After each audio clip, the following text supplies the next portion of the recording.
దేవుని పిల్లలారా, క్రీస్తు పునరుత్థానం మరి రోజు సమాజానికి, భూమి మీద ఉన్న ప్రజలందరికీ కన్నుల పండుగ ఒక ఆనందాన్ని ఇచ్చింది. తీసుకోనా?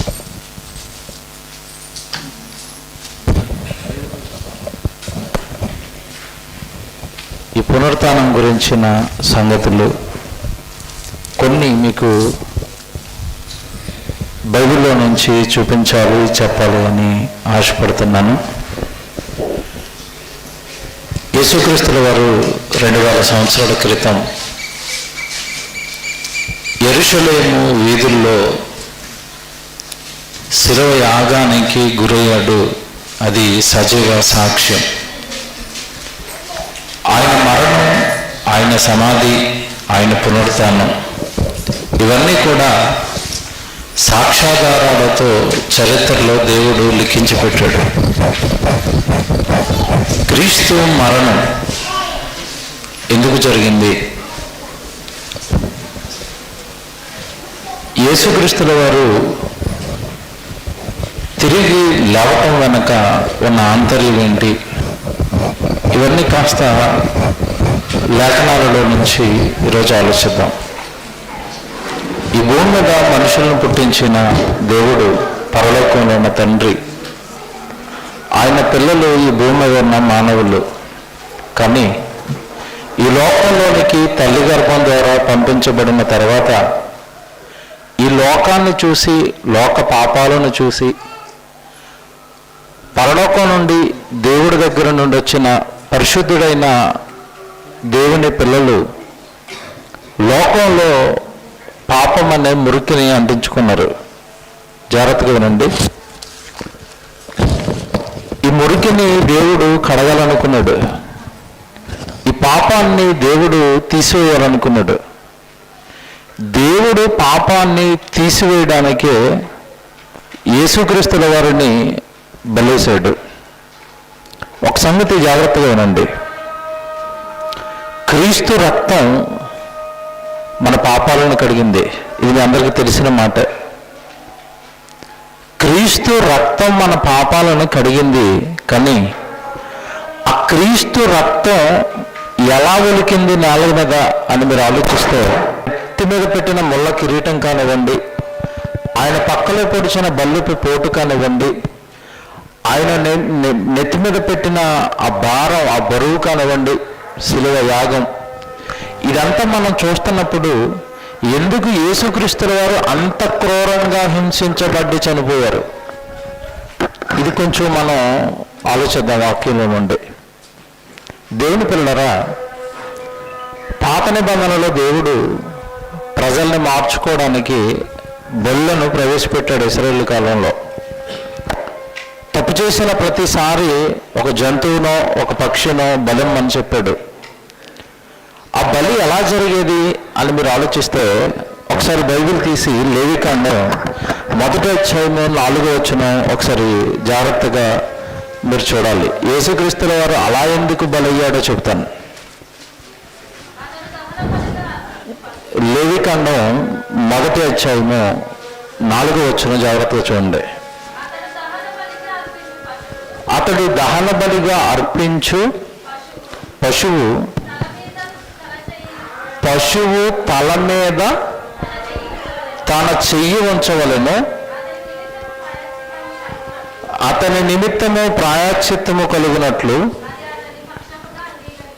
అది అతని పక్షముగా అంగీకరించబడును. ఇది మీరు జాగ్రత్తగా ఆలోచించాలి. ఒకప్పుడు ఇశ్రాయేలీయులు బలేస్తున్నారు. వాళ్ళు చేసిన వ్యభిచారానికో, వాళ్ళు చేసిన దొంగతనానికో, వాళ్ళు చేసిన నేరానికో దేవుడు బలిమ్మని చెప్పాడు. ఆ బలిస్తున్నప్పుడు ఎలా బలేస్తున్నారు జంతువుని అంటే, కాస్త నా వైపు చూడండి అందరూ. జంతువుని ఎలా బలేస్తున్నారు అంటే, మందిరపు ఆవరణం దగ్గరికి జంతువుని తీసుకుని రావాలి. తీసుకుని వచ్చిన తర్వాత ఎవరైతే వ్యభిచారం చేశాడో, ఎవడైతే దొంగతనం చేశాడో, ఎవడైతే పాపం చేశాడో వాడు బలేస్తున్న జంతువు తల మీద ఇలా చేయి పెట్టాలి. వాడు చెయ్యి అలా తల మీద పెట్టినప్పుడు ఆ జంతువుని నరకాలి. మీరు అప్పుడప్పుడు గ్రామాలలో మేకను బలేసినప్పుడు చూసుంటారు. మీరు చూసారా? మేకను ఇలా బలేసినప్పుడు ఎవరైనా చూసారా? ఏం జరుగుతుంది? తల ఎగిరి అక్కడ పడిపోతుంది, మొండం కింద పడిపోతుంది, రక్తం కారిపోయి గిలగిలా గిలగిలా కొట్టుకున్న చచ్చిపోద్ది కదా. అది అంత దారుణంగా చచ్చిపోవడానికి గల కారణం ఏంటంటే నేను చేసిన పాపం. ఇదిగో దాన్ని నెత్తి మీద చేయి పెట్టాను, నేను చేసిన పాపానికి ఆ జంతువు బలైపోయింది కనుక నేను పాపం చేస్తున్న ప్రతిసారి నా కోసం ఒక జంతువు బలైపోతుంది, నా పాపానికి దాని రక్తం భూమి మీద ఒలికిపోతుంది కనుక నేను ఇక పాపం చేయకూడదు అన్న ఆలోచనతో ఇశ్రాయేలీయులు ఆ బలిని చూసి ఆగుతారేమోనని దేవుడు జంతు బలిని ఇశ్రాయేలుకు ప్రవేశపెట్టాడు. జాగ్రత్తగా వినండి.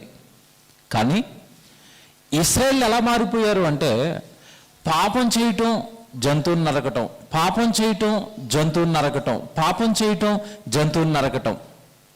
అంటే అది వీళ్ళ కోసం అది ప్రాణం పెడుతున్న మనిషి మనసు మాత్రం మారలేదండి.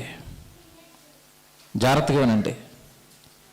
యేసుక్రీస్తుల వారు మన కొరకు సిలువలో దెబ్బలు తిన్న విధానం మీకు తెలుసు. ఏం చేశారు? ప్రధాన యాజకులు ముందు పట్టుకెళ్ళి సభకు అప్పగించారు. ఆ సభలో పిలాతు దగ్గర భయంకరంగా క్రూరంగా కొట్టారు ఆయన్ని. దెబ్బలు కొట్టిన తర్వాత ఒళ్ళంతా చీలిపోయిన తర్వాత రక్తం అంతా కారిపోతున్న తర్వాత ఆ రక్తపు మడుగులో కొట్టుమిట్టాడుతున్న ఆయనకు తర్వాత మళ్ళీ ముళ్ళ కిరీటం పెట్టారు.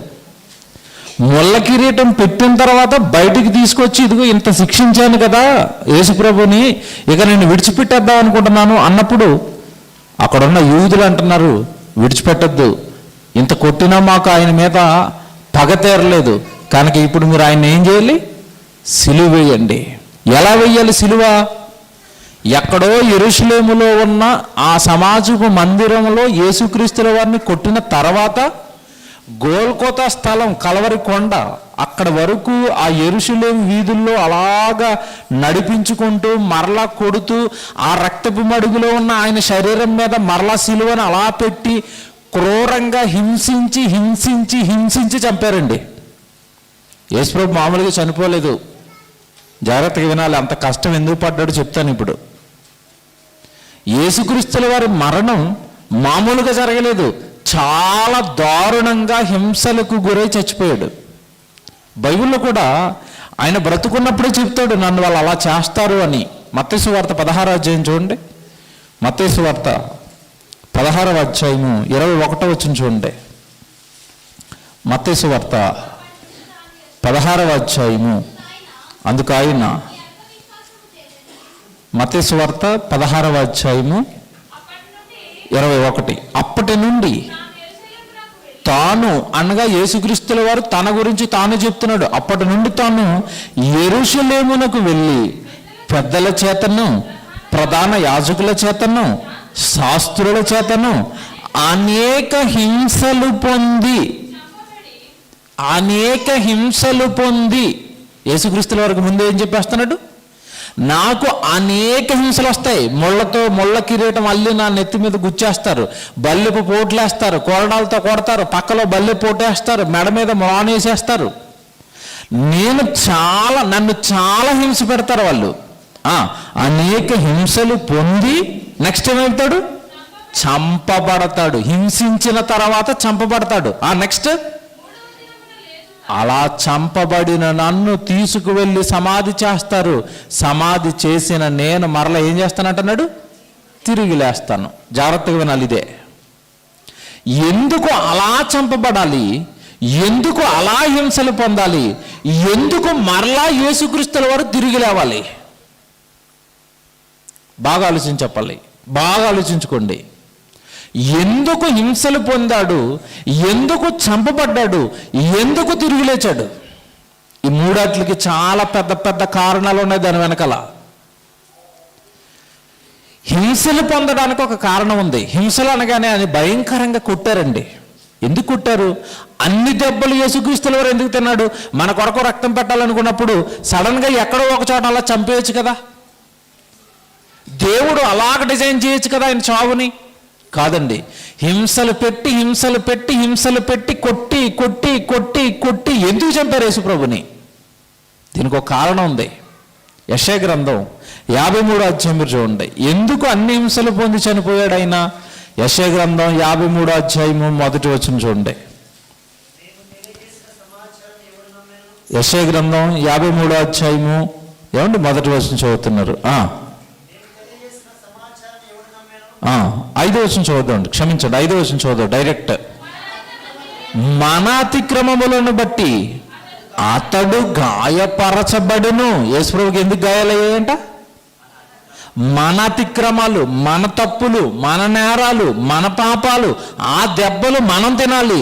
వద్దు వద్దు, ప్రజల్ని కొట్టొద్దు, నేను పెడతాను వీపు, నా మీద నా మీద నా మీద వేసుకుంటాను ఆ దెబ్బలు. ఏమండి, ఈరోజు ఎవరైనా దెబ్బలు తినడానికి సొంత తమ్ముడు కానీ సొంత అన్న కానీ ముందుకు వస్తారా?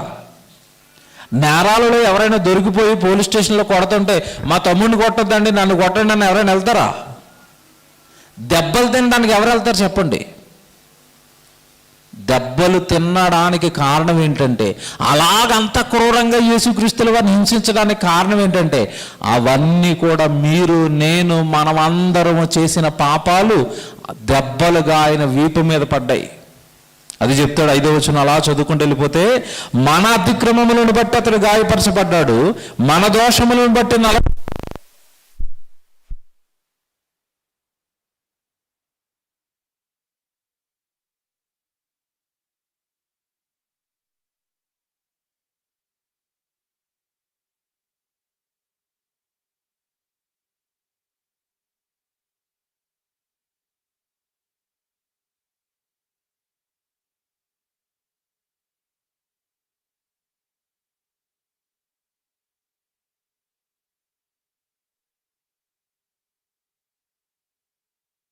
తన తండ్రి భూమి మీదకి వెళ్ళి తన కొరకు బ్రతుకుతామని దేవుడు పంపిస్తే మనిషి లోకానికి వచ్చి పాపం చేయటం నేర్చుకున్నాడు, నేరాలు చేయటం నేర్చుకున్నాడు.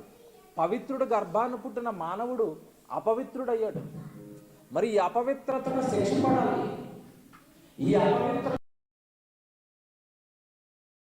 కనుక ప్రజలు చేసిన పాపాలు, ప్రజలు చేసిన నేరాలు అన్నిటికీ ఆయన బలైపోయాడు. కనుక ఆ రోజు ఆ యోధ సమాజం ఎందుకు ఆయన అలా హింసించి హింసించి హింసించి చంపింది అంటే, ప్రజలు చేసిన తప్పులన్నిటినీ ఇదిగో నేను మోస్తున్నాను, మీ కళ్ళ ముందు మీకోసం నేను ఎన్ని దెబ్బలు తింటున్నానో చూడండి, నా రక్తం మీకోసం ఎలా కారిపోతుందో చూడండి, మీరు చేసిన పాపాలకు నేను ఎంత బాధపడుతున్నానో చూడండి, మీరు చేసిన పాపాలకు నా రక్తం ఎలా ఏర్లైపోతుందో చూడండి. మనిషిని మార్చటానికి, మనిషి చేసిన నేరాలకు శిక్ష ఆయన అనుభవించి ఆ శిక్షను కళ్ళకు కనబడేటట్టుగా ప్రజల ముందు పెట్టాడండి. దేవుని పిల్లలారా జాగ్రత్తగా వినండి. ఎందుకు హింసలు పొందాడు? ఫస్ట్ పాయింట్ చెప్పాను, ఆయన హింసలు వెనకున్న కారణం ఇది. రెండోది, అక్కడ హింసలు పొందిన తర్వాత ఆయన చంపబడ్డాడు అని మనం చదువుకున్నాం. యేసుక్రీస్తుల వారు ఎందుకు చనిపోయాడు అంటే, జాగ్రత్తగా వినండి, భూమి మీద ఉన్న నరులందరూ కూడా పాపం చేసి ఆదాము నుండి వచ్చిన మరణంతో నిత్యాగ్ని దండనకు వెళ్ళిపోతున్నారు. మనిషి భూమి మీద బ్రతుకు కాదండి.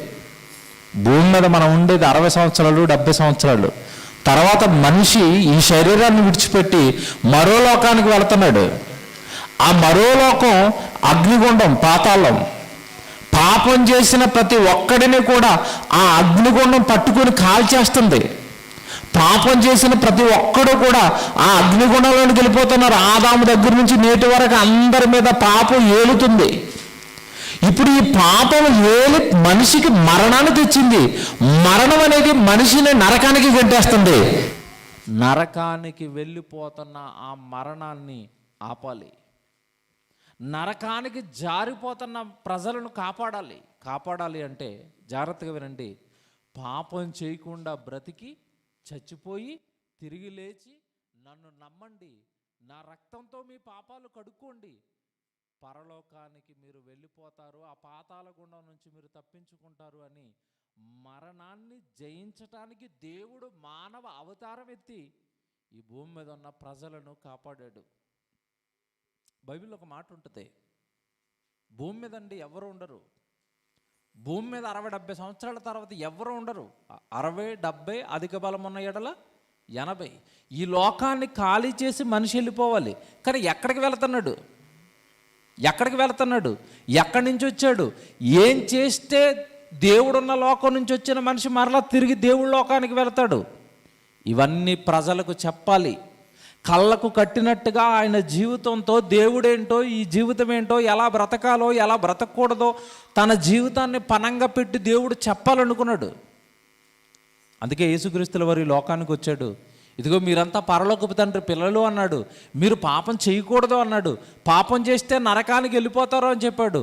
మీరు చేసిన పాపానికి నేను బలవుతున్నాను అన్నాడు.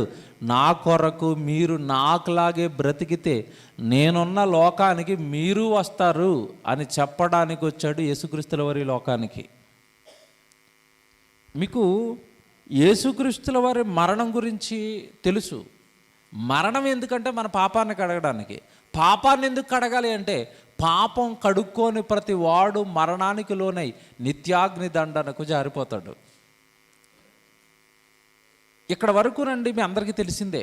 ఇప్పుడు వరకు నేను చెప్పిందంతా కాస్త మీ అందరికీ తెలిసిందే. జాగ్రత్తగా వినండి.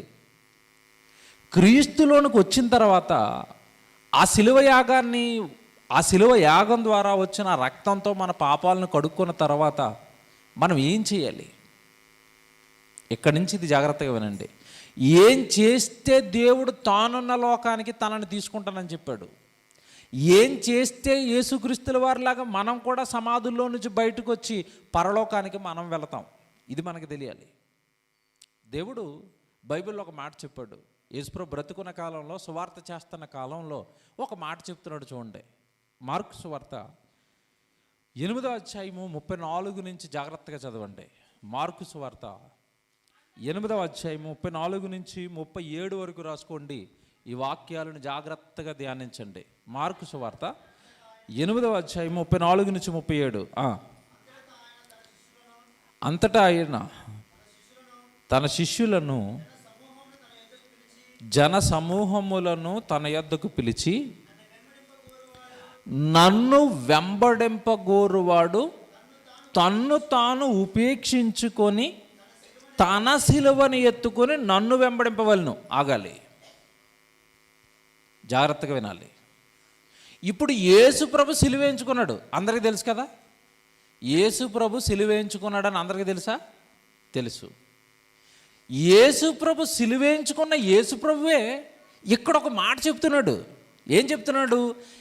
ఎవడైనా నన్ను వెంబడింపగోరిన ఎడల వాడు తన్ను తాను ఉపేక్షించుకొని, అంటే తనను తాను తగ్గించుకొని, ఏముంది అక్కడ వెంటనే? తనను తాను ఉపేక్షించుకొని తన సిలువను ఎత్తుకొని నన్ను వెంబడించాలి. ఇది ఆలోచించాలి. ఈ ఒక్క వచనమేనండి. ఇదొక్కటి అర్థం చేస్తే నా ప్రయాణం సుఖాంతమైనట్టే. ఏంటి తన సిలువ? యేసుప్రభు సిలువ మనకి తెలుసు కదండి. యేసుప్రభు సిలువ మనకి తెలుసు కదా. ఇప్పుడు ఇంతకీ మన సిలువేంటి? మన సిలువేంటి? మనం సిలువను ఎత్తుకోవటం ఏంటి? ఇక్కడేమో సిలువను ఎత్తుకోండి అన్నాడు. లూకాసు వార్తలో ఆ సిలువను ఎప్పుడెప్పుడు ఎత్తుకోవాలో చెప్తాడు. చూడండి, లూకాసు వార్త 9వ అధ్యాయంలో. లూకాసు వార్త 9వ అధ్యాయము 23వ వచనం. లూకాసు వార్త 9వ అధ్యాయం 23వ వచనం. మరియు ఆయన అందరితో ఇట్లనెను, ఎవడైనను తన వెంబడింపగోరని ఎడల తన్ను తాను ఉపేక్షించుకొని ప్రతిదినము. అక్కడ మార్కు గారు చెప్పండి ఒకటి యాడ్ చేశారు ఇక్కడ లోకా గారు. బాగా వినాలి బైబిల్. మీరు సిలువనెత్తుకోవాలి అని మార్కు గారు చెప్పారు. ఎప్పుడెప్పుడు ఎత్తుకోవాలో ఇక్కడ చెప్తున్నారు లోకా గారు. ఎప్పుడు ఎత్తుకోవాలంట? ప్రతిదినము తన సిలువను ఎత్తుకొని నన్ను వెంబడించాలి. ఇంతకీ మనం ఎత్తుకోవలసిన సిలువ ఏంటి మీరు చెప్పాలి. పోనీ ఎప్పుడు ఎత్తుకోవాలో చెప్పేసాడు అక్కడ. ఎప్పుడు ఎత్తుకోవాలంట? ప్రతిదినము సిలువను ఎత్తుకోండి, ప్రతిదినము సిలువను ఎత్తుకోండి, ప్రతిదినము సిలువను ఎత్తుకోండి. ఏ సిలువ? నా సిలువ అన్నాడా, మీ సిలువ అంటున్నాడా? వాక్యం మళ్ళా చదువుదాం, 23 మళ్ళా చదవండి. మరియు అందరితో ఆయన ఇట్లా, నేను ఎవడైనను నన్ను వెంబడింపగోరిన యెడల తన్ను తాను ఉపేక్షించుకొని ప్రతిదినము తన సిలువనెత్తుకొని, తన సిలువ, నన్ను ఎవడైతే నా వెనకాల రావాలనుకుంటున్నాడో అతని సిలువనెత్తుకొని నా వెనకాల రావాలి. నా సిలువ మోయండి అంటలేదు అక్కడ, తన సిలువ. నా వెనకాల రావాలనుకున్న వాడికి ఒక సిలువ ఉంటుంది, ఆ సిలువ ఎత్తుకుని నా వెనకాల రావాలి అన్నాడు. ఇప్పుడు యేసు ప్రభు మోసాడు సిలువ, అందరికీ తెలుసు. కానీ యేసును వెంబడించాలనుకున్నవాడు కూడా ఏం మోయాలి? సిలువ మోయాలి. ఎప్పుడు మోయాలి? Good ఫ్రైడేకి, ఈస్టర్కి, December 25గా? బాగా ఆలోచించాలి. బైబిల్లో ఏముందో చెప్పాలి. ప్రతిదినము సిలువ. సిలువ అంటే ఏంటండి? సిలువ అంటే ఆయన ఎంచుకున్నట్టుగా అడ్డంగా ఒక కమ్మె, నిలువుగా ఒక కమ్మె వేసుకుని అది భుజం మీద వేసుకుని వీధుల్లో తిరగమని కాదు. అదే ఆయన సిలువ. నీ సిలువ. నీ సిలువ ఏంటి? సిలువ అంటే ఏంటో తెలుసండి? శ్రమలకి గుర్తు. అంతేనా? యేసుప్రభు సిలువ ఏంటి? శ్రమలకి గుర్తు. ఇప్పుడు నన్ను వెంబడించాలనుకున్న వాడు, నన్ను ఎప్పుడైతే వెంబడించాలనుకుంటున్నాడో వాడికి ఆల్రెడీ సిలువలో నాకు ఎలాగైతే శ్రమలు వచ్చాయో నన్ను వెంబడించాలనుకుంటున్న వాడికి కూడా శ్రమలు వస్తాయి. బాగా వినాలి. మరి వాక్యం అలాగ ఉంది కదండి, మాకు రావట్లేదండి అంటే ఎప్పుడు వస్తాయి? ప్రతిదినము నువ్వు యేసు ప్రభువుని వెంబడిస్తుంటే వస్తాయి. ప్రతిదినము వెంబడించటం అంటే నువ్వు ప్రతిదినము ప్రార్థనకు వస్తే, నువ్వు ప్రతిదినము సువార్త గెలితే, ప్రతిదినము నువ్వు దేవుడు పనిలో ఉంటుంటే నీకు అన్ని శ్రమ లేక, నీకు అన్ని కష్టాలేక, నీకు అన్ని వేదన లేక, అవి నా సిలువ. యేసుప్రభు మత్తయి సువార్త 5వ అధ్యాయంలో మాట చెప్తాడు, అది చదివితేనే మీకు ఇది అర్థమవుతుంది. మత్తయి సువార్త 5వ అధ్యాయం 10వ వచనం చూడండి. మత్తయి సువార్త 5వ అధ్యాయము 10. నీతి నిమిత్తము హింసింపబడివారు ధన్యులు, పరలోక రాజ్యము వారిది. నీతి నిమిత్తం మనకి ఏమి రావాలంట? హింసలు రావాలంట. అలా ఎవరైతే భూమి మీద దేవుడి కొరకు హింసలు పడతారో వాళ్ళకి ఏమొస్తుందంట? సుఖపడితే, హింసింపబడితే పరలోకం వస్తుందండి దేవుడి కోసం. దేవుడి కోసం నిందల పాలైతే పరలోకం వస్తుందండి. దేవుడి కోసం శ్రమలు వస్తే పరలోకం వస్తుందండి. ఏమీ రావట్లేదంటే ఏమొస్తుంది చెప్పాలి. అంతే, సింపుల్. ధనవంతుడు నరకానికి ఎందుకు వెళ్ళిపోయాడు? లోకసువార్త 16వ అధ్యాయంలో ధనవంతుడు, లాజరు, మీరు చాలాసార్లు చదువుకున్నారు కదా. సింగిల్ ఆన్సర్లో ధనవంతుడు నరకానికి ఎందుకు వెళ్ళిపోయాడు చెప్పాలి. వ్యభిచారం చేశాడా? బైబిల్లో లోకసువార్తలో 16వ అధ్యాయంలో కనబడుతున్న ధనవంతుడు నరకానికి ఎందుకు వెళ్ళాడు? వ్యభిచారం చేసినందుక, దొంగతనం చేసినందుక, నరహత్య చేసినందుక ఎందుకు వెళ్ళాడు? లోక 16:25లో అబ్రహాము వాడుతూ అంటున్నాడు, నా కుమారుడా, నీ జీవిత కాలమందు నీకిష్టమైనట్టుగా నువ్వు సుఖమును అనుభవించితివి, లాజరు ఇక్కడ కష్టాన్ని అనుభవించాడని జ్ఞాపకం చేసుకో అన్నాడు. అంటే భూమి మీద తిని త్రాగి సుఖించి దేవుడి కొరకు బ్రతకక, దేవుడి కొరకు ఏ శ్రమ పడక, దేవుడి సువార్త కోసం, దేవుడి సంఘం కోసం, వాక్యం కోసం, పరిచర్య కోసం, సంఘ వ్యాప్తి కోసం, ఆత్మల రక్షణ కోసం ఏ భారాన్ని ఎత్తుకోనివాడు, ఏ కష్టము తీసుకొనివాడు ఎక్కడికి వెళ్తాడు? నరకానికి వెళతాడు. నన్ను వెంబడించాలనుకున్న వాడు వాడు తగ్గించుకోవాలి, ఉపేక్షించుకోవాలి. నేను లోకంలో పెద్ద లాయర్ని, నేను లోకంలో పెద్ద కలెక్టర్ని, మీ సన్నిధిలోకి వచ్చి నేను కూర్చోవటం ఏంటి, నేను ప్రార్థన చేయటం ఏంటి, సన్నిధిలో నేను పని చేయటం ఏంటి అని తగ్గించుకోవట్లేదు అనుకోండి. సంఘానికి వచ్చిన తర్వాత అందరూ సమానమే, దేవుని పిల్లలంతే. ఇక్కడ లోకంలో ఉండే మనవి సంఘంలో మనం ఏమీ చూపించకూడదు. అందరూ సమానమే సంఘంలో. అదే అన్నాడు అక్కడ, తన్ను తాను ఉపేక్షించుకొని నన్ను ఏం చేయాలి? వెంబడించాలి. ఉపేక్షించుకోకపోతే వెంబడించలేమా? తగ్గించుకోకపోతే యేసుక్రీస్తుల వారు వెనకాల వెళ్ళలేమా? వెళ్ళలేం. ధనవంతుడు వచ్చాడు, ప్రభా నేను నిత్య జీవానికి వారసుని అవ్వాలంటే నేనేం చేయాలన్నాడు. నన్ను అడుగుతున్నారు, ఆజ్ఞలు పాటించు అన్నాడు. వాడేమన్నాడు తెలుసా? నేను బాల్యం నుండి కూడా ఆజ్ఞలన్నీ పాటిస్తున్నాను అన్నాడు. అయితే ఇప్పుడు నీకు ఒకటి కొదువు ఉంది అన్నాడు. ఏంటి చెప్పు ప్రభా? నీ ఆస్తి నమ్మి బేదలకు ఇచ్చే, నువ్వు నా వెనకాల వచ్చి నువ్వు పరలోకానికి వెళ్తావు అన్నాడు. ఇచ్చాడా? ఆస్తి ఇవ్వలేదు. యేసుక్రీస్తుల వారి వెనకాల వాడు వెళ్ళలేదు. ఎందుకు వెళ్ళలేదు తెలుసండి? ఆల్రెడీ అప్పటికి ధనవంతుడండి వాడు. ధనవంతుడైన వాడు ధనాన్ని విడిచిపెట్టి యేసుక్రీస్తుల వారు వెనకాల ఏ గ్రామానికి పడితే ఆ గ్రామానికి తిరుగుతాడా సువార్త చెప్పడానికి? తగ్గించుకోలేకపోయాడు. నా వల్ల కాదు అన్నాడు. జారిపోయాడండి యేసుప్రభు దగ్గర నుంచి. దేవుని పిల్లలారా, యేసుక్రీస్తుల వారిని నమ్ముకున్న వాళ్ళు, యేసుక్రీస్తుల వారిని వెంబడించాలనుకున్న వాళ్ళు తన సిలువని ఎత్తుకొని నన్ను ఏం చేయాలి? వెంబడించాలి. ఇప్పుడు యేసుక్రీస్తుల వారిని వెంబడిస్తున్నప్పుడు, మన సిలువను ఎత్తుకున్నప్పుడు మనకి కష్టాలే. యేసుప్రభు సిలువను ఎత్తుకుంటే హ్యాపీగా ఉన్నాడా? కష్టాలు వచ్చాయా? శ్రమ, కష్టం. అలాగే నమ్ముకున్న నువ్వు, రక్షణ పొందుకున్న నువ్వు, రక్షణ లేని అనేక మందికి ఈ సత్యాన్ని, ఈ రక్షణ భాగ్యాన్ని అందించడానికి నువ్వు శ్రమ పడాలి, నువ్వు కష్టపడాలి. మారిన నువ్వు మరొకరిని మార్చాలి, క్రీస్తులోనికి నడిపించాలి, సంఘంలోనికి నడిపించాలి. బైబిల్లో యోహాను సువార్త 4వ అధ్యాయంలో సమర స్త్రీ మారిపోయింది. మారిందా? బావి దగ్గరికి నీళ్లు తోడుకోవడానికి వచ్చింది. దాహానికి ఇయ్యమ్మా అన్నాడు. వాళ్ళిద్దరి మధ్యలో అక్కడ డిస్కషన్ జరిగింది. యేసుక్రీస్తుల వారు చక్కగా దేవుడు మాటలు చెప్పాడు. వెంటనే ఆ స్త్రీ ఏమైపోయింది? మారిపోయింది. మారిపోయి ఊరిలోనికి పరుగు పరుగున ఊరిలోకి వెళ్ళిపోయి, ఇదిగో మన రక్షకుడు, ఇదిగో నా జీవితాన్ని అంతా చెప్పేశాడు, నేను చేస్తున్న పాపాలని చెప్పేశాడు, మంచి మాటలు చెప్తున్నాడు, రండి రండి అని ఊరిలో ఉన్న వాళ్ళందరినీ కూడా యేసుక్రీస్తుల వారి దగ్గరికి నడిపించింది. నడిపించిందా? నడిపించింది. మీరు క్రీస్తులోనికి వచ్చిన తర్వాత ఒకరిని క్రీస్తులోనికి నడిపించడానికి అసలు మీరు ఏం చేశారు ఇప్పటి వరకు? బాగా ఆలోచించండి. సేవ అనేసరికి, ఏమంటే ఆత్మల రక్షణ అనేసరికి పాస్టర్ గారు చూసుకుంటారు. మేమేం చేస్తాం? వచ్చి వెళ్ళిపోతూ ఉంటాం అంతే. అంతేనా? కాదండి. వాక్యంలో దేవుడు ఏం చెప్పాడో చూడండి. నన్ను వెంబడింపగోరాలనుకున్న ప్రతి ఒక్కడు తను తాను ఉపేక్షించుకుని ప్రతిదినము తన సిలువనెత్తుకుని నన్ను ఏం చేయాలి? వెంబడించాలి. ఏ సిలువ ఎత్తుకున్నారు యేసుప్రభు కోసం మీరు? ఏ కష్టం తీసుకున్నారు యేసుప్రభు కోసం మీరు? ఏ శ్రమనెత్తుకున్నారు యేసుప్రభు కోసం మీరు? మనుషులు ఎలా ఉంటారో, మనుషులు ఎలా జీవిస్తున్నారో ఆయనే చెప్తాడు. మార్కు సువార్తలో, మార్కు సువార్త 8వ అధ్యాయము 34. మరలా అక్కడికి రండి. మార్కు సువార్త 8వ అధ్యాయం 34.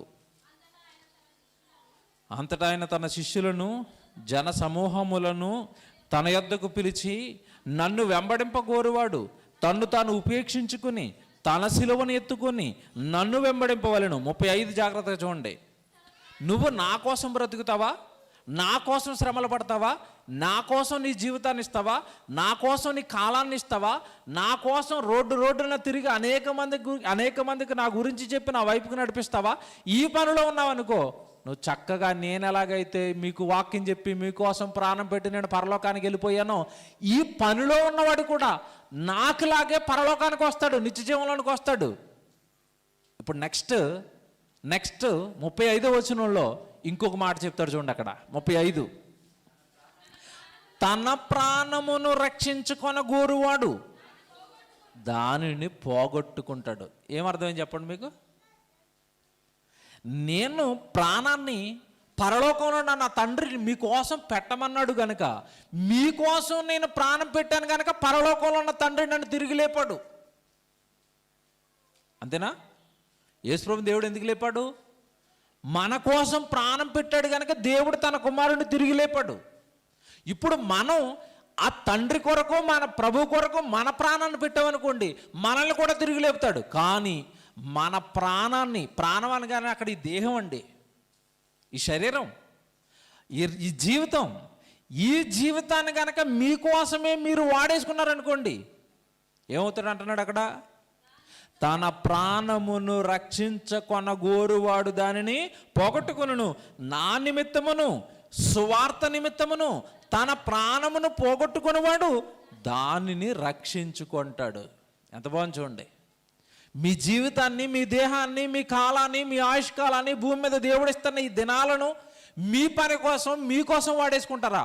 నా కోసం, సువార్త కోసం మీ ప్రాణాన్ని మీరు పెడతారా అని అడుగుతున్నాడు. మీకోసం మీరు వాడుకుంటే ఆ ప్రాణాన్ని పోగొట్టేసుకుంటారు, ఆ దేహాన్ని పోగొట్టేసుకుంటారు. నా గురించి కనుక మీరు ప్రాణం పెడితే ఆ ప్రాణాన్ని తిరిగి మరలా మీరు దక్కించుకుంటారు. ఎలా ఉంచండి బోధ, ఎలా ఉన్నాయి చూడండి యేసుప్రభు మాటలు, ఎలా చెబుతున్నాడు చూడండి. ఆయన మనం అనుకున్నాం కష్టపడ్డాడు, మా కోసం ప్రాణం పెట్టాడు, మేము రక్తంలో కడిగేసుకున్నాం, ఇక మేము హ్యాపీ పరలోకానికి వెళ్ళిపోతాం అనుకున్నాం మనం. అంతేనా? ఆగిపోయాం అక్కడ. కాదండి, రక్షణ పొందిన వాళ్లకు దేవుడు చాలా బాధ్యతలు పెట్టాడు బైబిల్లో. రక్షణ పొందుకొనని భుజాలపైన చాలా భారం ఉంది. దేవుడు భారం, స్వార్థ భారం, ఆత్మల రక్షణ భారం, నీ గ్రామాన్ని మార్చుకోవాల్సిన భారం, నీ పక్కనున్న గ్రామాన్ని మార్చవలసిన భారం, స్వార్థ భారం రక్షణ పొందిన ప్రతి ఒక్కరి మీద దేవుడు పెట్టాడు. లేదు నీకోసం నీ ప్రాణాన్ని వాడేసుకుంటావా, లేదా నీకోసం నువ్వు బ్రతికేస్తావా, నీ ప్రాణాన్ని పోగొట్టేసుకుంటావు అన్నాడు. ఏమంటే ఈరోజు లోకంలో ప్రభువుని నమ్మక దేవుడి దగ్గరికి రాక కోట్లకి కోట్లు పడగలెత్తుతున్న వాళ్ళు ఉంటున్నారండి. ఆ ధనం, ఆ డబ్బు, లేదా వాళ్ళకు ఉన్న అధికారం అవేవైనా వాళ్ళ ప్రాణాలను కాపాడుతున్నాయా? కరోనా టైంలో కోటీశ్వరులు చచ్చిపోలేదండి. కరోనా టైంలో ఎమ్మెల్యేలు చచ్చిపోలేదా, మంత్రులు చచ్చిపోలేదా, పెద్ద పెద్ద అధికారులు చచ్చిపోలేదా? ఏ అధికారం కానీ ఏ డబ్బు కానీ వాళ్ళ ప్రాణాలను కాపాడాయంటే కాపాడలేదు.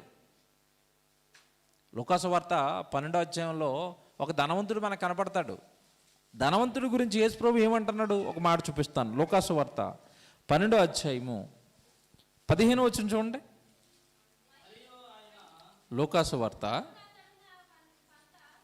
12వ అధ్యాయం 15వ వచనం. మరియు ఆయన వారితో, మీరు ఏ విధమైన లోభమునకు ఎడమియ్యక జాగ్రత్త పడండి. ఒకని కలిమి విస్తరించుట వాని జీవమునకు మూలము కాదనెను. ఎంత బాగుంది మాట.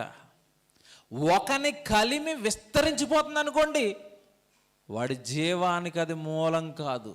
వాడు పరలోకం రావడం చాలా కష్టం. ఎందుకంటే ధనం పెరిగిందా, భూమి మీద ఆస్తులు పెరిగాయా, భూమి మీద అంతస్తులు పెరిగాయా, ఇక దేవుడు ఎక్కడ జ్ఞాపకం ఉంటాడు, దేవుడి సన్నిధి ఎక్కడ జ్ఞాపకం ఉంటుంది, ప్రార్థన ఎక్కడ జ్ఞాపకం ఉంటుంది. ఇక ఆ లోకంలో, ఆ మాయలో వాడు పడిపోతాడు. చెప్తాడు చూడండి తర్వాత మాటలు ఎంత బాగుంటాయి. 16వ వచనంలో, మరియు ఆయన వారితో ఈ ఉపమానం చెప్పాను. ఒక ధనవంతుడు భూమి సమృద్ధిగా పండెను. అప్పుడు నా పంట కూర్చుకొనుటకు నాకు స్థలము చాలదు గనుక నేనేమి చేతునని తనలో తాను ఆలోచించుకొని, నేను ఎలాగూ చేతును, నా కొట్లు విప్పి వాటికంటే గొప్ప వాటిని కట్టించి అందులో నా ధాన్యమంతటిని సమకూర్చి నా ప్రాణముతో, ప్రాణమా, అనేక సంవత్సరములకు విస్తారమైన ఆస్తి నీకు సమకూర్చబడి ఉన్నది, సుఖించుము, తినుము, త్రాగుము, సంతోషించుమని చెప్పుదుననుకొందును. ఇంకా చెప్పలేదు, చెబుదామని అనుకుంటున్నాడంట. ఏమంటే అక్కడ చూడండి ఏమంటున్నాడు 20వ వచనంలో, అయితే దేవుడు, వెర్రివాడా, ఈ రాత్రి నీ ప్రాణమును అడుగుచున్నారు. అబ్బా సరే బాబోయ్, పంట బాగా పండేసిందంట, చిన్న చిన్న కొట్లు ఉన్నాయంట, విప్పేసి పెద్ద పెద్ద కొట్లు కట్టేస్తాడంట, దాని నిండా ధాన్యం సమకూర్చేస్తాడంట, ప్రాణంతో పడుకొని మాట్లాడుకున్నాడు. ప్రాణమా, నీకు అసలు తిరిగే లేదు, 1000 కోట్లు సంపాదించాను నీకోసం అన్యాయం చేసి, అక్రమాలు చేసి. ప్రాణమా, నీకోసం 100 కోట్లు సంపాదించాను ప్రజల దగ్గర అన్యాయంగా డబ్బు సంపాదించి. తిను, త్రాగు అంటుంటే దేవుడు వచ్చి అంటున్నాడు, ఒరే ఈ రాత్రి నీ ప్రాణం తీసేస్తున్నాను. సరే, భూమి మీద ధనమా మనిషిని కాపాడేది, భూమి మీద ఆస్తులా మనుషుల్ని కాపాడేవి కాదండి. ప్రాణాలు దేవుడి చేతుల్లో ఉన్నాయి. ఆ ప్రాణం ఏదో, ఆ దేహం ఏదో నువ్వు దేవుడు పని కొరకు పెడితే నిన్ను తిరిగి లేపేస్తాను నాయన, నీ శవాన్ని కూడా విడిచిపెట్టనన్నాడు యెషయా గ్రంథంలో. నా వారి శవములు తిరిగి లేచును అన్నాడు. మన దేహాన్ని దేవుడు లేపుతాడండి. ఎప్పుడు తెలుసా? మీ దేహంతో దేవుడి పని జరిగిన నాడు, మీ నోరు ఆయన గురించి పాడిన నాడు, మీ కళ్ళు ఆయన వాక్యాన్ని చదివినాడు, మీ చేతులు ఆయన కొరకు కష్టపడినాడు, మీ పాదాలు ఆయన కొరకు నడిచిన నాడు, మీ దేహంతో మీరు జరిగించిన పనులను బట్టి మీ దేహాన్ని దేవుడు విడిచిపెట్టక దేవుడు తిరిగి మరలా లేపుతాడు. మీకు మాట చెప్తాను, జాగ్రత్తగా వినండి. క్రీస్తు లోకానికి సరిగా అర్థం కాలేదండి. యేసుక్రీస్తుల వారు ఎందుకు పునరుత్థానుడయ్యాడు అంటే, యేసుక్రీస్తుల వారు ఎందుకు 3 రోజుల తర్వాత తిరిగి లేచాడు అంటే, జాగ్రత్తగా వినండి, మనుషులందరికీ పునరుత్థానం ఉంది. బాగా వినాలి, కొత్త బోధలాగా ఉన్నా కరెక్ట్గా చెప్తాను, వాక్యం చూపిస్తాను. ఇప్పుడు మనుషులందరికీ పునరుత్థానం ఉంది. నమ్మిన వాడికి పునరుత్థానం ఉంది, నమ్మని వాడికి పునరుత్థానం ఉంది. పునరుత్థానం అంటే తిరిగి లేవటం అండి. కానీ క్రీస్తును నమ్మి క్రీస్తు బ్రతకమన్నట్టుగా బ్రతికినవాడు జీవ పునరుత్థానంలోనికి వెళ్తాడు. దేవుడు కొరకు బ్రతకక, దేవుడిని నమ్మక, ఈ జీవితంలో పాపాలు మానక, ఈ జీవితాన్ని దేవుడికి ఇవ్వక, తనిష్ట ప్రకారం బ్రతికినవాడు కీడు పునరుత్థానంలోనికి వెళ్తాడు. ఇది బైబిలు. యోహాను సువార్త వాక్యం చూపిస్తాను. యోహాను సువార్త 5వ అధ్యాయము 28 జాగ్రత్తగా చదవండి. యోహాను సువార్త, అందరు బైబిల్ తీయండి, అందరు బైబిల్ తీసుకోండి. యోహాను సువార్త 5వ అధ్యాయము 28. దీనికి ఆశ్చర్యపడకుడి, ఒక కాలం వస్తుంది, ఆ కాలమున సమాధులలో ఉన్నవారు అందరూ అన్నా కొందరా? నమ్మినవాడు కూడా వస్తాడా? వస్తాడు. నమ్మనివాడు వస్తాడా? వస్తాడు. సమాధులలో ఉన్నవారు అందరూ ఆదాము మొదలుకొని నేటి యేసుక్రీస్తుల వారు 2వ రాకడ వరకు చచ్చిపోయి సమాధులలో ఉన్నవారు అందరూ లేస్తారు. బాగుంది. ఇప్పుడుంది అసలు కదా. సమాధులలో ఉన్నవారు అందరూ ఆయన శబ్దము విని మేలు చేసిన వారు జీవ పునరుత్థానమునకు, కీడు చేసిన వారు తీర్పు పునరుత్థానమునకు బయటకు వచ్చేదరు. అందరూ వస్తారు. కానీ ఇక్కడ వచ్చిన వాళ్ళు 2 గ్రూపులు అయిపోతున్నారు. ఒకలేమో జీవ పునరుత్థానంలోనికి, జీవంలోనికి, నిత్య జీవంలోనికి, పరలోకానికి వెళ్ళిపోతున్నారు. మరొకరేమో కీడు పునరుత్థానం. అది ఎలాగొంచండి, ఆ మాట చూడండి, తీర్పు పునరుత్థానం అంట. తీర్పు పునరుత్థానం అంటే వాళ్ళందరూ కూడా తీర్పులోనికి వెళ్ళిపోతున్నారు. ఏంటా తీర్పు? నరకం, నిత్యాగ్ని దండన, పాతాళం. యేసు దాని గురించి చెప్పాడు కదా, నరకమున వారి పురుగు చావదు, అగ్ని ఆరదు. అక్కడికి వెళుతున్నారు. ఇప్పుడు జాగ్రత్తగా వినాలి సబ్జెక్టు. సమాధులలో ఉన్న వాళ్ళు అందరూ బయటకు వస్తారంట. మేలు చేసిన వాళ్ళు పరలోకానికి వెళ్తారంట. కీడు చేసిన వాళ్ళు తీర్పు పునరుత్థానానికి వెళ్ళిపోతారంట. ఇంతకీ ఈ మేలు చేసిన వారు ఎవరు, ఈ కీడు చేసిన వారు ఎవరు? అసలు మేలు చేయటం అంటే ఆ మేలేంటి? వాళ్ళు ఏం చేసి పరలోకాన్ని సాధించారు వాళ్ళు? ఇది ఒకటి చెప్పి ముగిస్తానండి. మేలు చేస్తే జీవ పునరుత్థానం అంట. ఇంతకీ చేయవలసిన మేలేంటి? ఏ మేలు చేయాలి? దేవుడు చెప్పిన మేలేంటి? యాకోబు 4:17 రాసుకుని తర్వాత చదవండి. యాకోబు 4:17లో మేలైనది చేయ నెరిగియు అలాగు చేయని వానికి పాపము కలుగును అంటాడు దేవుడు. మళ్ళా చెప్తున్నాను, మేలైనది చేయ నెరిగియు అలాగు చేయని వానికి ఏమొస్తుందంట? పాపం. మీకు మాట్లాడుతున్నాను, మీరు చక్కగా ఇక్కడికి వచ్చి కూర్చున్నారు, ప్రభుని ప్రార్థన చేసుకుంటున్నారు, వాక్యం చదువుకుంటున్నారు, రక్షణ పొందుకున్నారు మీలో చాలామంది. మీకేం జరిగింది? ఇప్పుడు మేలు జరిగింది, అంతేనా? నరకానికి పోయే ఆ భయంకరమైన శిక్ష నుండి తప్పించుకుని పరలోకానికి వెళ్ళిపోయే జీవ మార్గం దొరికింది, మీకు మేలు దొరికింది. ఈ మేలు మీకు దొరికిన తర్వాత ఇది మేలు, ఇది మంచిది, నేను పరలోకానికి వెళ్ళిపోయే జీవం ఇది, నా పాపాన్ని కడుక్కునే మార్గం ఇది అని మీకు తెలిసిన తర్వాత ఈ జీవ మార్గాన్ని మీరు ఎవరికైనా చెప్తున్నారా? ఇది మేలైందని మీరు ఎరిగిన తర్వాత ఈ మేలు మరొకరికి అందించడానికి మీరు ఏమైనా కష్టపడుతున్నారా? మేలైనది చెయ్య నెరిగియు అలాగు చేయని వానికి పాపం, పాపానికి వచ్చే జీతం మరణం. చూసారా? నువ్వు దేవుళ్ళలోనికి వచ్చిన తర్వాత, నువ్వు దేవుణ్ణి నమ్మిన తర్వాత కూడా నువ్వు ఎవరికి యేసుప్రభు గురించి చెప్పట్లేదు అనుకోండి, మనకు కూడా ఏం కలుగుతుంది? పాపం. డౌట్గా చూస్తున్నారు, రెఫరెన్స్ చూపిస్తాను ఎందుకని మంచిది. ఏదో చెప్పి వెళ్ళిపోయాడు అన్న అనుకుంటారుగా మీరు. యాకోబు పత్రిక 4:17, యాకోబు గారు రాసిన పత్రిక 4వ అధ్యాయము 17 చూడండి. కాబట్టి మేలైనది ఎరిగియు అలాగూ చేయని వానికి. మనం ఏమనుకున్నా పాపం అంటే వ్యభిచారం పాపం అండి బాప్తీసం తీసుకున్నా చేయట్లేదు, దొంగతనం పాపం అండి బాప్తీసం తీసుకున్న తర్వాత చేయట్లేదు, ఏమంటే అబద్ధాలు పాపం అండి ఆడలేదండి, నేరాలు పాపం అండి చేయట్లేదండి, నేనేం పాపాలు చేయట్లేదండి అనుకుంటున్నాం మనం. నువ్వు దేవుడి గురించి ఏ పని చేయకపోవటం కూడా పాపమే. మేలైనది ఎరిగియో, నీకు తెలిసిపోయింది ఇది మేలని, నువ్వెవరికి మేలు చేయట్లేదు, నువ్వెవరికి వాక్యం చెప్పవు, నువ్వు ఎవరికి వాక్యం చెప్పించవు, ఎవరిని ప్రభు దగ్గరికి నడిపించడానికి నీ కష్టార్జితాన్ని ఇచ్చి ఏ సువార్త సభలో పెట్టవు. మేలైనది నువ్వు చేయటం లేదు కనుక నీకేం కలుగుతుందంట? పాపం. ఇది మనసులో పెట్టుకుని యోహాను 5:28 సమాధులలో ఉన్నవారు అందరూ బయటకు వస్తారు, మేలు చేసిన వారు జీవ పునరుత్థానానికి వెళతారు, కీడు చేసిన వారు తీర్పు పునరుత్థానానికి వెళతారు. ఇంతకీ ఏంట మేలు? ఏం చేస్తే జీవ పునరుత్థానం, ఏం చేస్తే జీవం వస్తుంది, ఏం చేస్తే యేసుక్రీస్తుల వారు రెండవ రాకడలో నా కుమారుడా నా కుమార్తెని మనల్ని తీసుకుని వెళతాడు? మీరు బాధపడినంటే వాక్యం చెప్తున్నానంటే ఒక మాట అంగీకరించండి. క్రీస్తులోనికి వచ్చిన తర్వాత అందరూ పరలోకం వెళతారా? వెళ్ళరు, తప్పిపోతారు. ఎందుకు తప్పిపోతారు? లోకంలో ఉన్న పాపాలు, లోకంలో ఉన్న నేరాలు మన క్రీస్తులోనికి వచ్చిన తర్వాత కూడా మనల్ని ఏం చేస్తాయి? లాగేస్తాయి.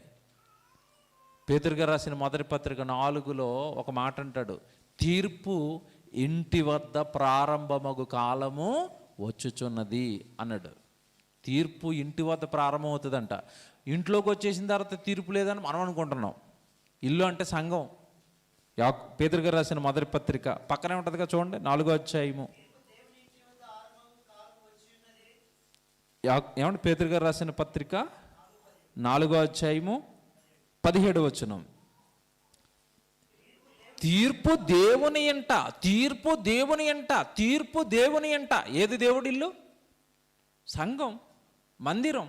ఇదే తీర్పు దేవుని ఎంట ఆరంభమగు కాలము వచ్చి ఉన్నది. తర్వాత చూడండి, అది మన యొద్దనే. సంఘంలోకి వచ్చిన తర్వాత క్రీస్తు రక్తంలో కడగబడిన తర్వాత మనం ఇంకా పాపాలు మానకుండా నేరాలు మానకుండా బ్రతికేస్తుంటే అది మన యొద్దనే ఆరంభమగితే దేవుని సువార్తకు అవిధేయులైన వారి గతి ఏమగును? చూసారండి మాట చూడండి. మరియు నీతిమంతుడే రక్షింపబడుట దుర్లభమైతే భక్తిహీనుడును పాపిని ఎక్కడ నిలుతురు? చూసారా ఎలా మాట్లాడుతున్నాడు? మరియు నీతిమంతుడే రక్షింపబడుట దుర్లభమైతే. నీతిమంతుడని ఎవరిని అంటారు? క్రీస్తు రక్తంలో పాపాలను కడుక్కొని బాప్తిసం తీసుకున్నవాడు మాత్రమే నీతిమంతుడు. ఆ నీతిమంతుడే రక్షింపబడుట దుర్లభమైతే అంటున్నాడు చూడండి అక్కడ. చూసారా? కనుక మనం సంఘంలోనికి వచ్చేసాం, నీతిమంతులమయ్యాం అని అనుకోకుండా కాస్త జాగ్రత్తగా జీవితాన్ని భద్రపరచుకోవాలి. ఇక్కడికి వచ్చిన తర్వాత కూడా తప్పు చేస్తాం, పాపం చేస్తాం, నేరాలు చేస్తాం, ఘోరాలు చేస్తాం. పాపం మనల్ని పడగొడుతూ ఉంటుంది. కనుక ఏం చేయాలి? క్రీస్తులోనికి వచ్చిన తర్వాత ఏం చేయాలి? నేను క్రీస్తులోకి వచ్చానండి, నేను ఏం చేయాలి దేవుడి కోసం? నువ్వేం చేయాలో దేవుడు చెప్పాడు బైబిల్లో. అది చేసిన వాళ్ళకే జీవ పునరుత్థానం అని కూడా చెప్పాడు. మత్తయి సువార్త 25వ అధ్యాయం జరగబోయేది చెప్తున్నాడు, తీర్పు చెప్పబోతున్నాడు. పునరుత్థానంలో ఎవరు లేస్తారో ఎవరు లేవరో ఎందుకు లేవరో చెప్తున్నాడు. 25వ అధ్యాయం మత్తయి సువార్త 31 నుంచి జాగ్రత్తగా చదవండి. మత్తయి సువార్త అందరూ బైబిల్ తీయండి, బైబిల్ తీసుకోండి ఫస్ట్, అందరూ బైబిల్ తీయండి. 25:31 తన మహిమతో మనుష్య కుమారుడు ఆయనతో కూడా సమస్త దూతలను వచ్చినప్పుడు ఆయన తన మహిమ గల సింహాసనము మీద ఆసీనుడై ఉండును. క్రీస్తు రెండవ రాకడ గురించి చెప్పబడుతుంది. ఇది జాగ్రత్తగా చదవండి. ఆయన తన మహిమతో మనుష్య కుమారుడు మరలా వస్తాడు, దూతలతో ఆయన మహిమ గల సింహాసనం మీద కూర్చుంటాడు. 32 అప్పుడు సమస్త జనములు ఆయన ఎదుట పోగు చేయబడుదురు. సమస్త, ప్రతి చోట చూడండి, అందరూ, ఈ భూమి మీద పుట్టిన నరావతారం ఎత్తిన ప్రతి ఒక్కరు, సమస్త జనులు ఆయన ఎదుట ఇలా నుంచుంటారు. నుంచుంటే ఏం జరుగుతుంది? సమస్త జనులు ఆయన ఎదుట పోగు చేయబడుదురు. గొల్లవాడు మేకలలో నుండి గొర్రెలను వేరుపరచునట్లు ఆయన వారిని వేరుపరచి, జాగ్రత్తగా గమనించండి, వేరు చేసేస్తాడంట. వేరు చేసేస్తాడంట. ఎవరిని వేరు చేస్తాడంట? ఈ సమస్త జనములలో నుండి, ఈ భూమి మీద చచ్చిపోయి సమాధుల్లో ఉన్న వాళ్ళందరినీ కూడా తీసుకొచ్చి అందులో నుంచి తనవారిని ఏరేస్తాడంట. తనవారిని ఏరేస్తాడంట. ఎవరు తనవారు? ఏం చేస్తే తనవారు అవుతాం మనం? చెప్తాడు ఇప్పుడు, బైబిలే, వాక్యమే, జాగ్రత్తగా చదవాలి. ఏం చేస్తే మనుషులు తనవారు అవుతారు చెప్తాడు ఇప్పుడు చూడండి. ఆయన తన వారిని వేరుపరచి తనకు కుడివైపున గొర్రెలను ఎడమ వైపున మేకలను నిలువపెట్టును. 34 అప్పుడు రాజు తన కుడివైపున ఉన్న వారిని చూచి, నా తండ్రి చేత ఆశీర్వదింపబడిన వారులారా రండి, లోకము పుట్టినది మొదలుకొని మీ కొరకు సిద్ధపరచబడిన రాజ్యమును స్వతంత్రించుకోండి. కుడి ఎడమ ప్రజల్ని రెండుగా వేరు చేస్తాడు చూడండి. కొంతమందిని కుడి పక్క పెట్టాడంట, కొంతమంది ఎక్కడ పెట్టాడు? ఎడం పక్క పెట్టాడు. ఈ కుడి పక్క ఉన్న వాళ్ళతో ఏం చెప్తున్నాడు? నా తండ్రి చేత ఆశీర్వదింపబడిన వారులారా మీదే పరలోక రాజ్యం, మీదే దేవుడి రాజ్యం అంటున్నాడు. ఇంతకీ ఈ ఆశీర్వాదం వీళ్ళకి రావడానికి, పరలోకంలో జీవ పునరుత్థానం వీళ్ళకి దొరకడానికి వీళ్ళు భూమి మీద చేసిన పనేంటి చెప్తాడు ఇప్పుడు కింద. ఏం చేశారు వీళ్ళు? ఎందుకు ఇస్తున్నాడు వీళ్ళకి పరలోకం? 35వ వచనంలో, నేను ఆకలి గొంటిని మీరు నాకు భోజనము పెట్టితిరి. యేసుప్రభుకి వీళ్ళు ఏం చేశారంట? భోజనం పెట్టారంట. బాగా నేర్చుకోవాలి, బాగా ఆలోచించాలి వాక్యం. నేను ఆకలి గొంటిని మీరు నాకేం పెట్టారు? భోజనం పెట్టారు. నెక్స్ట్ తర్వాత, నేను దాహం కొన్నాను మీరు నాకు దాహానికి ఇచ్చారు. తర్వాత, నేను పరదేశినై ఉన్నాను మీరు నన్ను చేర్చుకున్నారు. దిగంబరనై ఉంటని మీరు నాకు వస్త్రాలు ఇచ్చారు. ఏంటివన్నీ? ఎప్పుడు ఇచ్చారు వీళ్ళు? ఎప్పుడు ఇచ్చారు వీళ్ళు? ఇవి ఇచ్చిన వాళ్ళకే జీవం. ఈ కార్యాలలో ఉన్నవాడికే జీవం. వాళ్ళకి మతిపోయింది. మేమెప్పుడు ఇచ్చాము యేసుప్రభువా? నువ్వెప్పుడో చచ్చిపోయావు, నిన్నెప్పుడో చంపేశారు, చచ్చిపోయిన తర్వాత నువ్వు పరలోకానికి వెళ్ళిపోయావు, మేమెప్పుడు ఇచ్చావు నీకు అని అడుగుతున్నారు వాళ్ళు. కింద చదవండి, అలాగా చదువుకుంటారండి కిందకి అలాగా. అందుకు నీతిమంతులు ప్రభువా ఎప్పుడు నీవు ఆకలి కొని ఉండుట చూచి నీకు ఆహారం ఇచ్చితిమి. మేము ఎప్పుడు పెట్టాం భోజనం? మేము నీకెప్పుడు పెట్టాం ప్రభువా భోజనము? నువ్వు చచ్చిపోయి వెళ్ళిపోయావు పరలోకానికి, తిరిగి లేచిపోయి, మేమెప్పుడు పెట్టాం నీకు భోజనం? నెక్స్ట్ చూడండి అక్కడ, ఎప్పుడు నీవు ఆకలి కొని ఉండుట నీకు ఆహారం ఇచ్చితిమి, నీవు దప్పికొని ఉండుట చూచి మేము నీకు దాహమునకి ఇచ్చితిమి. 38 ఎప్పుడు పరదేశి వై ఉండుట చూచి నిన్ను చేర్చుకొంటిమి, దిగంబరి వై ఉండుట చూచి నీకు బట్టలు ఇచ్చితిమి, ఎప్పుడు రోగి వై ఉండుట అయినను చెరసాలలో ఉండుట అయినను చూచి నీ వద్దకు వచ్చితిమని ఆయనను అడిగెదరు. 40వ వచనం, అందుకు రాజు మిక్కిలి అల్పులైన ఈ నా సహోదరులలో ఒకనికి మీరు చేసితిరి కనుక నాకు చేసితిరని నిశ్చయముగా మీతో. చూసారా, మీరు నాకు చేయలేదు కానీ ఎవరికి చేశారు? మిక్కిలి అల్పులైన, ఇదిగో ఈ నా సహోదరులలో మీరు చేశారు. నా వాక్యం నిమిత్తం, నా నామం నిమిత్తం, నా సువార్త నిమిత్తం తిరుగుతున్న వాడికి మీరు భోజనం పెట్టారు. నా వాక్యం చెబుతున్న వాడి సేవకుడికి బట్టలు ఇచ్చారు. సంఘంలో ఎవరైనా పేదవాళ్ళు ఉంటే నా సహోదరుడు కదా అని మీకున్న దాంట్లో పట్టుకెళ్ళి వాళ్ళకి ఇచ్చారు. నా పిల్లలకి చేయటమే నాకు చేయటం. ఇలాంటి ధర్మ కార్యాలలో, ఇలాంటి సువార్త కార్యాలలో మీరు చేశారు గనక మీకు జీవం. చూసారా, క్రీస్తును నమ్మిన తర్వాత మనం ఇవి చెయ్యాలి. చేసిన వాళ్ళకి జీవం. ఎంత బాగుంది బైబిల్. ఏం చేస్తున్నాం? మీరు ఏం చేస్తున్నారు? మీ జీవితాన్ని మీరు పరీక్షించుకోండి. మీరు ఏం చేస్తున్నారు? సేవకుడిని ఆదుకుంటున్నారా? సువార్త పక్షాన్ని వచ్చిన సేవకుడికి మీరు ఆహారం పెడుతున్నారా? బట్టలు ఇస్తున్నారా? సువార్తను మీరు చెప్పిస్తున్నారా? లేని దీనుల యొద్దకు ఈ వాక్యాన్ని మీరు పట్టుకుని వెళుతున్నారా?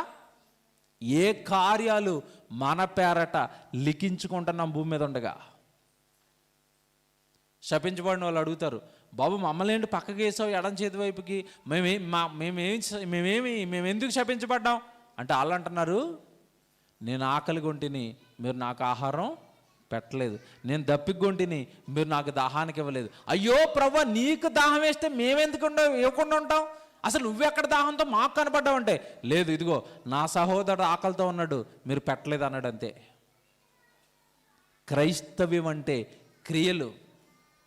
క్రైస్తవ్యం అంటే క్రియలతో నీ విశ్వాసాన్ని చూపించాలి. యాకోబు 2:14. విశ్వాసం అంటే ఏంటి? యాకోబు గారు రాసిన 2వ అధ్యాయం 14 వచనం చూడండి, బైబిల్ చూడండి. యాకోబు గారు రాసిన పత్రిక 2వ అధ్యాయము. నా సహోదరులారా, క్రియలు లేనప్పుడు విశ్వాసం ఉంది, క్రియలు లేవు. దేవుణ్ణి నమ్ముతున్నాం, ఏమి చెయ్యం. బైబిల్ అండి ఇది, బైబిలు 2:14. నా సహోదరులారా, క్రియలు లేనప్పుడు ఎవడైనను తనకు విశ్వాసము కలదని చెప్పిన ఎడల ఏమి ప్రయోజనము? అట్టి విశ్వాసం అతనిని రక్షింపగలదా? రక్షిస్తుందా? కేవలం విశ్వాసం ఉంచాం, ఏ క్రియ చేయట్లేదు దేవుడి కోసం, అది రక్షిస్తుందా? బైబిల్ అండి. అబ్రహాము దేవుణ్ణి నమ్మాడు, అబ్రహాము దేవుని యందు విశ్వాసం ఉంచాడు, తన విశ్వాసాన్ని క్రియల్లో కనబరిచాడు. ఎలా? కొడుకుని బలిస్తావా? ఇచ్చేస్తాను ప్రభువా, నువ్వు ఉండగా నాకేంటి? నా కొడుకుని బలిస్తూ నువ్వు తిరిగి లేపుతావు, అది నా విశ్వాసం, క్రియల్లో చూపిస్తాను నేను. అది మనం మీకు దేవుడి మీద ఉన్న విశ్వాసాన్ని క్రియల్లో ఏం చూపిస్తున్నారు? అది అడుగుతున్నాడు అక్కడ. అందుకే వాళ్ళు తిరిగి లేచారు, అందుకే వాళ్ళు జీవ పునరుత్థానానికి వెళ్తున్నారు. మీరు క్రియలు చేశారు, అన్నం పెట్టారు, ఆహారం ఇచ్చారు, నా సువార్తను జరిగించారు, మీ పేరట క్రియలు ఉన్నాయి కనుక జీవ పునరుత్థానానికి మీరు అర్హులు. బైబిల్ ఏమంటే భూమి మీద క్రైస్తవుడు సంపాదించవలసిన ధనం ఏంటో తెలుసా? తిమోతికి రాసిన మొదటి పత్రిక 6వ అధ్యాయం మీరు చూడండి.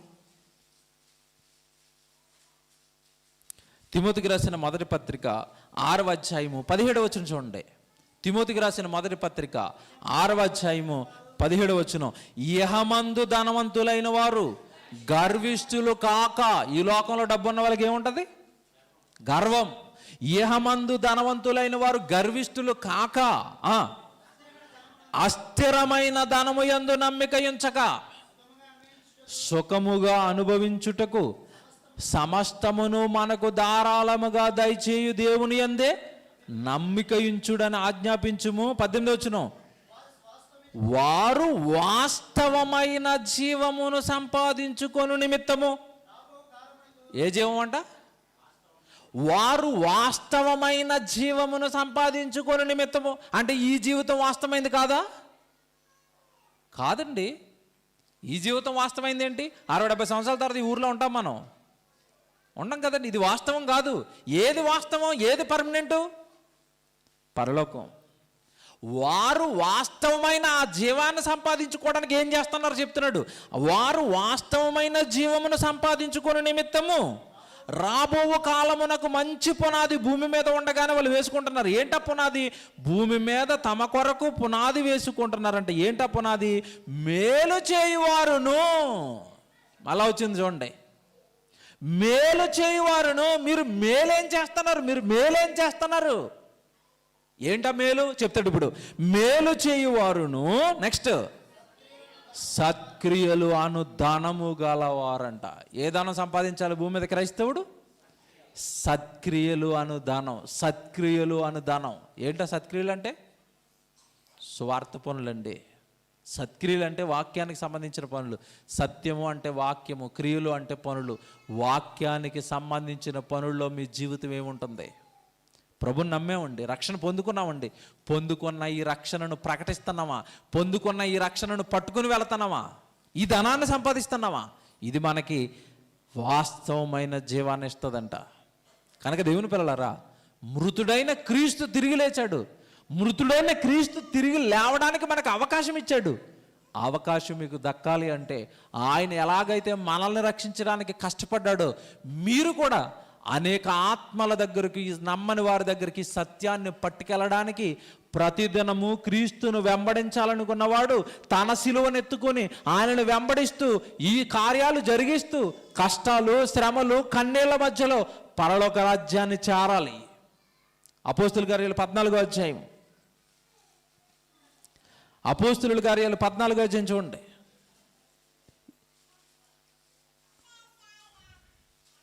22వ వచనం. అపోస్తుల కార్యాలు 14వ అధ్యాయం 22వ వచనం. శిష్యుల మనస్సులను దృఢపరిచి విశ్వాసమందు నిలకడగా ఉండవలననియు అనేక శ్రమలను అనుభవించి ఎలా ఉంచండి అక్కడ, అనేక శ్రమలను అనుభవించి మనము దేవుని రాజ్యములో ప్రవేశింపవలననియు వారిని హెచ్చరిస్తున్నాడు పౌలు గారు. శిష్యులారా, పిల్లలారా, మీరు పరలోకానికి రావాలి అంటే మన ప్రభు ఎలాగైతే ఈ లోకంలో శ్రమలు అనుభవించాడో మీరు కూడా అలా శ్రమలు అనుభవించాలి. శ్రమలు అనుభవించి మీరు ఎక్కడికి రావాలంట? పరలోకానికి రావాలి. సిలువను ఎత్తుకోండి, శ్రమను ఎత్తుకోండి, సువార్త కోసం ఆత్మల భారాన్ని ఎత్తుకోండి, ఆ శ్రమలు అనుభవించండి, పరలోకానికి రండి. ఇది బైబిల్. 1 యోహాను 3:16 యేసుప్రభు చెప్తున్న మాట చూడండి. 1 యోహాను 3:16.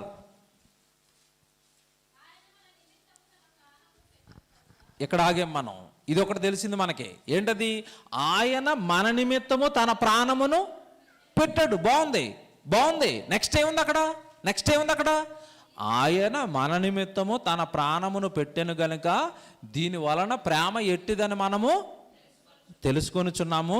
నెక్స్ట్, మనము కూడా మన సహోదరుల నిమిత్తము మన ప్రాణములను పెట్టబద్దులమై ఉన్నాము. ఖచ్చితంగా మీరు పెట్టాల్సిందే. బద్దులు అంటే అర్థం ఏంటి? పెట్టాలి. మీరు కూడా మీ సహోదరుల నిమిత్తం మీ ప్రాణాన్ని పెట్టబద్దులు అన్నాడు. చూడండి, అక్కడ ప్రాణం పెట్టడం అంటే ఆయనలో సిలువేయించుకోమని కాదండి. ప్రాణము అనగానే రక్తం, అంతేనా? ఆదికాండం 9వ అధ్యాయం 4వ వచనంలో ఉంటుంది, రక్తమే ప్రాణము. ప్రాణం పెట్టండి అంటే మీ రక్తాన్ని చెమటగా మార్చి సువార్తను జరిగించండి. మీ రక్తాన్ని చెమటగా మార్చి మీరు సంపాదించిన కష్టం ఉంటుంది చూశారు, ఆ కష్టాన్ని సేవకులకి ఇచ్చి సువార్త పనుల్లో మీరు నడిపించండి. మీరు కూడా మీ ప్రాణాన్ని పెట్టాలి పరలోకం కావాలంటే. ఇది బైబిల్. చివరిలో యేసుప్రభుని ముందు నిలబడిన వాళ్ళు అడుగుతున్నాడు, వేరు చేస్తాడు, మీరేం చేశారు అని అడుగుతున్నాడు. చేసిన వాళ్ళని తన వాళ్ళని కుడి పక్కన పెట్టుకున్నాడు, చేయని వాళ్ళందరినీ ఎడం పక్కన పెట్టుకున్నాడు. ఆయన కష్టపడిందండి. ఎలా కష్టపడాలో మనకి చూపించడానికి. ఆయన దెబ్బలు తిన్నది, ఆయన సిలువనెత్తుకున్నది మనం కూడా ఆత్మల రక్షణ కొరకు అంతగా కష్టపడాలని మనకి తెలియజెప్పడానికి. దేవుని పిల్లలారా, కనుక లేఖనాలను చూపించాను. నా సొంత మాట ఏది ఒక్కటి కూడా నేను మీకు చెప్పలేదు. అన్ని లేఖనాలు చూపించాను. లేఖనాలు వాస్తవాలు. లేఖనాలే తీర్పు తీరుస్తాయి. లేఖనాలలో ఉన్నట్టుగానే మన జీవితం ఉండాలి. కనుక ప్రభు మన కొరకు ప్రాణం పెట్టి తిరిగి లేచాడు. మీరు మీ సహోదరుల మీతో మీరు ప్రాణం పెట్టండి, మీరు కూడా మృతుల పునరుత్థానంలో మీరు కూడా తిరిగి లేస్తారు.